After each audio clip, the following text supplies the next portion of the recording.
വിഷയമല്ല. ഈ പുര കൂടിയിരിക്കുന്ന സമയത്ത് പുരന്റെ ഉള്ളിലേക്ക് ചെരുപ്പിട്ട് കയറരുത് എന്ന് ഞാൻ പറയാൻ ആഗ്രഹിക്കുകയാണ്. ആളുകൾ അസൂയ വെക്കുകയാണ്. ഒരു മനുഷ്യന്റെ വീട് കേടാക്കി കൊടുക്കുക. എന്താ നമുക്ക് ചെരുപ്പഴിച്ച് കയറിയാ വല്ല കുഴപ്പമുണ്ടോ? പള്ളിയിൽ നമ്മൾ ആയിരക്കണക്കിന് ആൾക്കാർ കയറി ആയിരക്കണക്കിന് ചെരുപ്പ് പുറത്തുണ്ടാവുന്നില്ലേ? വല്ല കുഴപ്പമുണ്ടോ?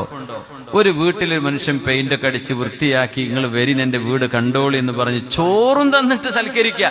എന്നിട്ട് ആ ചളിയിലെ ഷൂട്ട് കുട്ടികൾ കയറുന്നു, പെണ്ണുങ്ങൾ പിന്നെ പറയണ്ട. ഓർക്ക് ആ ചെരുപ്പ് എന്തോ സ്വർണം കൊണ്ടുണ്ടാക്കിയ ചെരുപ്പ് പോലെ അങ്ങോട്ട് മേലെ കയറുന്നു, താഴെ ഇറങ്ങുന്നു, ബെഡിൽ കയറി ഇറങ്ങുന്നു, കുട്ടികൾ ഷൂട്ട് ചാടി ഇറങ്ങും. ഒരു ഉമ്മയുടെ വായുന്നു, മോനെ ചവിട്ടല്ല മോനെ, ആ ബെഡ്ഷീറ്റ് കേടാവും, മണ്ണാണ്.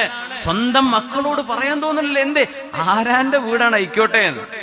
എന്താണ് പടച്ചവനെ, വല്ലാത്ത മനുഷ്യന്മാർ. അസൂയ എന്നല്ലേ ഇതിന് പറയാ.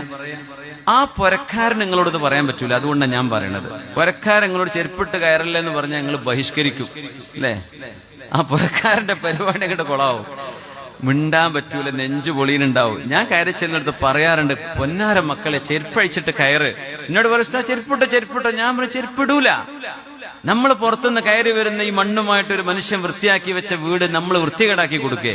എത്ര പ്രയാസം ഉണ്ടാകും ആ കാർപ്പറ്റൊക്കെ എനിക്ക് വൃത്തിയാക്കി എടുക്കാൻ. ആ റൂമിൽ ആർക്കെങ്കിലും മുസല്ല വെച്ച് നിസ്കരിക്കാൻ പറ്റുമോ? ഫോട്ടോഗ്രാഫർമാരുണ്ട്, ഷൂട്ടിട്ട് ഇങ്ങനെ കൂളായിട്ട് ചവിട്ടി ആ കാലിൽ മൊത്തം ചളിയേരി. എനിക്ക് ദേഷ്യം വരാറുണ്ട്, സത്യം പറയട്ടെ. ആരുടെയൊക്കെയോ പറയാണ്, എന്നാൽ എന്റെ മനസ്സ് വേദനിക്കും. പടച്ചവനെ, ഒരു മനുഷ്യൻ പൈസ ചെലവാക്കി വൃത്തിയാക്കിയിട്ടേ നമ്മളെ കുട്ടികളൊക്കെ കൂളായിട്ട് ചെരുപ്പിട്ട് കയറാം. ദയവ് ചെയ്ത് ആരും ചെയ്യരുത് അത്.